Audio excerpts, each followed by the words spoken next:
बाल ठीक लग रहे हैं? सही लग रही हूँ मैं, ठीक है, let's start. Hello everyone, I'm Khadija. I'm a digital content creator and I've been creating content on YouTube and Instagram for the past 7 years. I love talking about everything beauty, skincare, especially mid-size fashion for my mid-size girlies out there. I started off making YouTube videos back in 2017. I had freshly graduated, started my new job, and I had no Pakistani content to look forward to. I was only watching like international creators, and I really wanted there to be someone who talks about Pakistani fashion or the kind of fashion that Pakistani girls can look forward to, where to buy the kind of outfits that you wear to university, how to style them, what sort of lipstick or foundation is there in the market for Pakistani girls. And I just wanted to fill that gap. So I made videos about Pakistani girls for Pakistani girls from a Pakistani girl. I was based in Hyderabad back then, and I used to travel back and forth a lot to Karachi as well.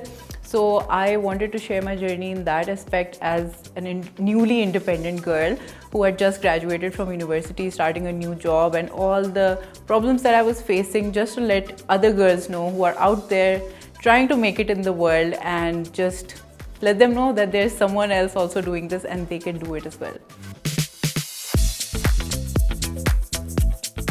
Brand partnerships were not a thing back when I started. It was very, very small, and it would be like one-off, once a year sort of a thing. और उस time पे तो YouTube भी ban था पाकिस्तान में. So a lot of us were just struggling to make this as a career, and I'm sure a lot of people who started back in the day, for them this was not a career and this was not being monetized apart from obviously YouTube paying. But brand partnerships have just now become a thing because brands have started to realize that the influence that we have is very much real.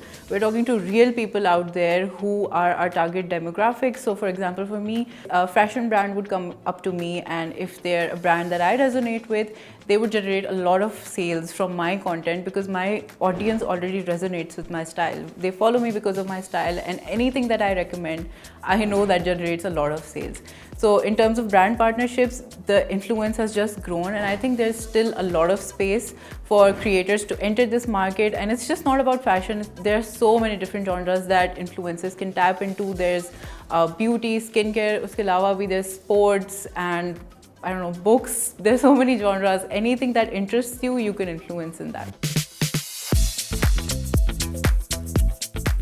So going back to when I started, of course, I don't look like your general gori, patli sort of Pakistani beauty standard that we've all grown up seeing in magazines, dramas. So of course, I got some comments here and there saying, "Nahi, you should lose weight. This doesn't look good on you. What are you doing on social media?" All of that.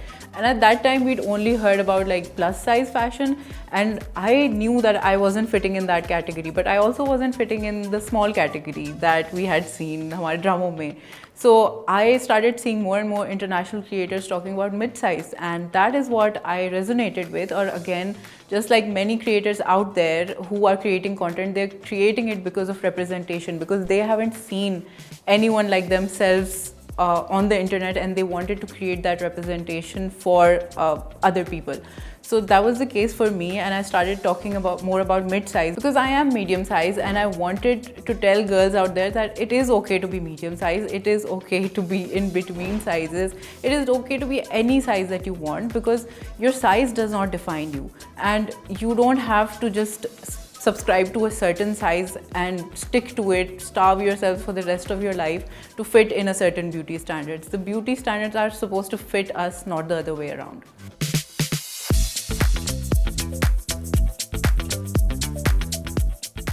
Okay, so before any social media existed and we used to scroll on Instagram all day long, हमारा influence का तरीका होता था ads या TV के ड्रामे जो चलते थे, and we never used to see, at least I never used to see, or still I don't see a lot of mid-sized women in made lead characters. They're usually अम्मी का role होता है या किसी web का role होता है. It's never the lead character, and even अगर if she is being victimized for being fat. because that you can't be just medium size. You have to be in that size to be a before transformation sort of a thing.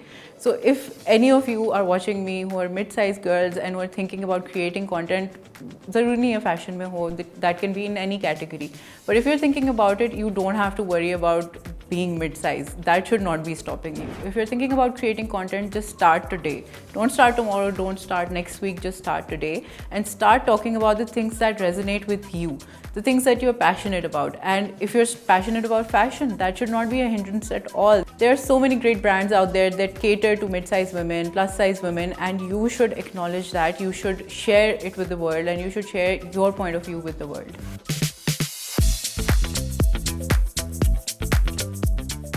I think I'm going to be a bit old school about this, because back when I started, this wasn't a career and this wasn't a full-time job. And still, when you start Instagram and YouTube, it's not going to be a stable, sustainable job from the first day on. You have to put in the work, you have to invest in it, and it doesn't have to be like buying expensive clothes or things like that. Whatever your niche is, if you are, let's say, a book reviewer, you can start by buying books, and only then people will see the kind of influence you have, the kind of niche that you have, the kind of people you're talking to, and then brands will reach out to you. When am I going to partner up with them? And I know that can be so agitating to not be approached by brands right away, or not to have a sustainable income from YouTube, Instagram, or any form of social media when you're starting out in the beginning. But I think it's very important to first establish the kind of community that you have and be true to your own brand. If you don't establish that community in the beginning, then you'll find yourself, and then again you'll see a lot of random comments saying that they don't relate with your content because you weren't true to your brand beforehand.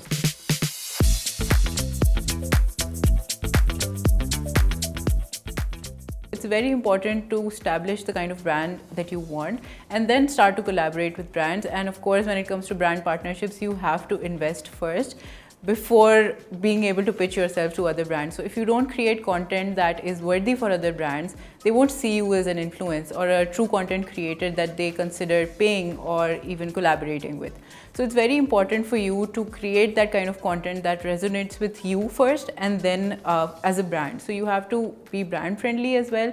And most importantly, don't let yourself get exploited because you want to stay true to your brand. Don't just commit to any weird campaigns because you just want money.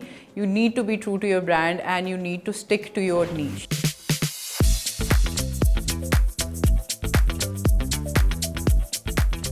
In order to make any collaboration the most fruitful, it'll have to be an organic collaboration. So if you collaborate with any brand that you've personally used before and is also in your niche, you will be able to generate more sales and it'll be a fruitful collaboration for you and the brand both. I have so much to say, but I'll keep it short. And I know influencer industry is very, very new still relatively. So brands struggle to understand where they're coming from, and it might seem really easy work. We have just to get up, put up a camera and shoot ourselves. But it's not as simple as it looks.